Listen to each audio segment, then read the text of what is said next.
Bonjour, dans cette vidéo, nous allons voir plus en détail l'erreur la plus stressante lors d'une négociation, à savoir le manque d'assurance ou la timidité.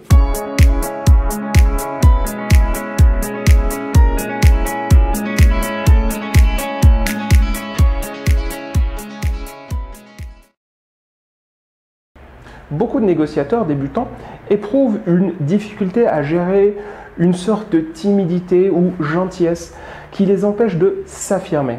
Ce manque d'affirmation les empêche de bien défendre leurs intérêts. Par exemple, de dire non quand c'est nécessaire ou de faire des propositions un peu osées.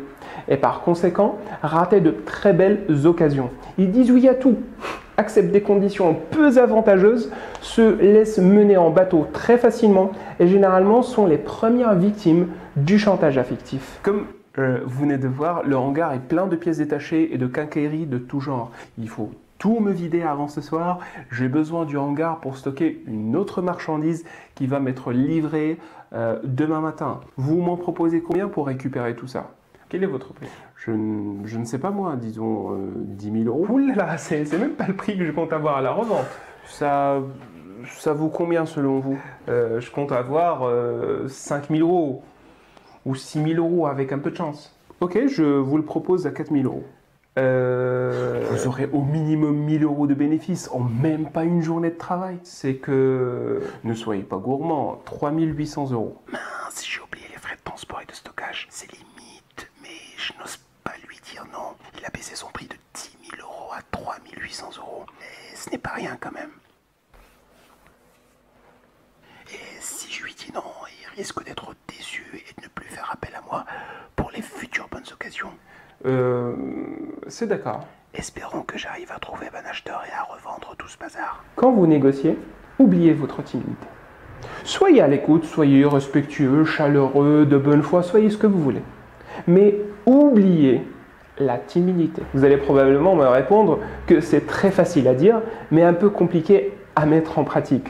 Surtout pour les personnes réservées, repliées sur elles-mêmes ou de nature introvertie. Vous avez raison, ce n'est pas facile d'enlever la timidité d'un coup de baguette magique.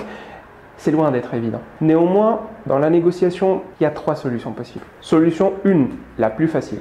Faites-vous épauler ou carrément représenté par quelqu'un d'autre, un professionnel par exemple, ou un avocat, qui lui saura défendre vos intérêts en votre nom avec plus d'efficacité. J'ai besoin du hangar pour stocker une autre marchandise qui va m'être livrée demain matin.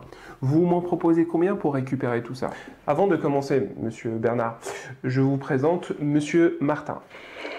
Bonjour. Comme il a plus de connaissances dans le domaine, c'est lui qui mènera la négociation en mon nom. Solution 2. Si vous ne trouvez personne pour vous épauler, arrangez-vous au moins pour que la négociation ne soit pas en temps réel. Par exemple, vous pouvez utiliser le courrier, par mail, par téléphone, même par SMS, de telle sorte à éviter ce blocage émotionnel qui est dû au face-à-face et à toujours vous laisser un temps de réflexion entre chacune des étapes de la négociation. Il faut tout me vider avant ce soir. J'ai besoin du hangar pour stocker une autre marchandise qui va m'être livrée demain matin. Vous m'en proposez combien pour récupérer tout ça? Bon, envoyez-moi des photos, Monsieur Bernard. Je regarde et je vous ferai une proposition par mail. Et si mon offre vous convient, dites-le moi et je vous enverrai le camion. Ok. Solution 3, la plus difficile. Allez-y, Franco.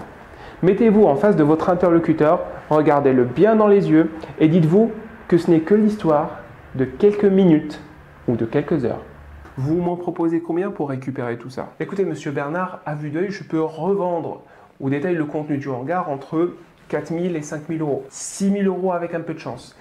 Mais c'est juste une estimation au pif. Si ça se trouve, les pièces que vous avez dedans sont défectueuses. Si ça se trouve, elles ne vont pas se vendre facilement. À vrai dire, je n'en sais rien. Ajoutez à cela les frais de transport. Je dois faire venir des camions pour vider tout le hangar d'ici ce soir. Et aussi les frais de stockage. Je dois tout entreposer quelque part, peut-être pour plusieurs mois. Le risque est important pour moi et le bénéfice est maigre. En plus, il n'est pas garanti. Donc, Sous ces conditions, je ne peux malheureusement pas vous faire une offre, monsieur Bernard. Ah, je vous remercie d'avoir pensé à moi, mais ça ne va pas être possible. Même pas 1000 euros, un petit prix symbolique? 1000 euros, ça me va très bien, mais voyons voir si je peux pousser le bouchon plus loin. Si ce n'est pas le possible, je pourrais toujours le payer 1000 euros. La seule proposition que je peux vous faire, monsieur Bernard, est la suivante. De vous en débarrasser du contenu de votre garage avant ce soir et gratuitement. Gratuitement? Remarquez que dans cet exemple, notre négociateur n'a pas froid aux yeux. Va-t-il réussir à justifier sa position? Voyons la suite ensemble. Gratuitement? Oui, monsieur Bernard. Voyez-vous, je sais que je ne peux pas vous faire une offre, même à un prix symbolique, comme vous dites. Et je sais aussi que comme vous êtes pressé, il y a très peu de chances que vous réussissez à trouver un acheteur avant ce soir. La seule option qui vous reste, c'est de louer plusieurs camions pour tout débarrasser. Et avant ce soir. Autrement dit, si vous ne trouvez pas acheteur, non seulement votre stock de pièces détachées et de quincaillerie risque de ne rien vous rapporter, mais il risque aussi de vous coûter de l'argent. Comme vous avez pensé à moi pour cette affaire, je vous propose de vider votre hangar à ma charge avant ce soir, gratuitement pour vous. Si vous voulez un peu de temps pour réfléchir... Je sais que le temps est un luxe qu'il ne peut pas se permettre. Si ça ne passe pas, je peux toujours revenir aux 1000 euros qu'il a gentiment proposé. Allez, dites oui, je n'ai pas envie de payer 1000 euros. Ok, d'accord. Débarrassez-moi de tout avant ce soir. Entendu, monsieur Bernard. Gagné. Et pour finir, sachez que la mise en situation que vous venez de voir est inspirée d'une vraie négociation.